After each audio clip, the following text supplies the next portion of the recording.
Gagawin! Buwis namin! Gagawin! Mga kasama, nandito na naman tayo nitong Biyernes sa kalagitnaan ng lahat ng gumugulo sa diskurso ng ating bayan. Kurakot! Kulang na yan! Mga kurakot! Kulang na yan! Mga kurakot! Kulang na yan! Mga kurakot! Bato. Mga kurakot!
Mga kurakot!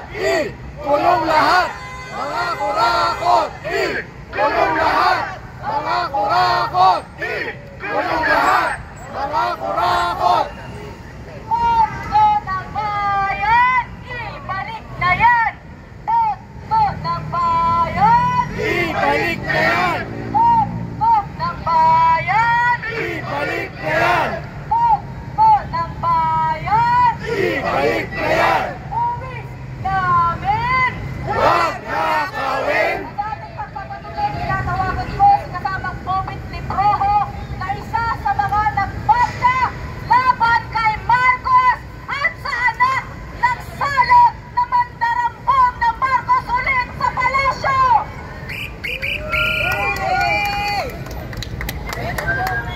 Pero bakit naman natin kakampihan ang mga marandarampong laban sa mga magnanakaw? Diba? Gusto nila na pumanig tayo isa-isa sa kanila. Eh pareho-pareho lang silang mga magnanarampong. Tayo po ngayon ay nandito upang sabihin sa kanila, hindi tayo kakampi sa kahit sino sa kanila. Tandaan po natin na ang malawakang pagnanakaw sa administrasyong ito ay hindi mangyayari kung hindi kasabakat o kaya may alam si Marcos at ang kanyang mga kasama. Ngunit nung hindi pa nag-LQ ang unity, binigyan nila ng limpak ng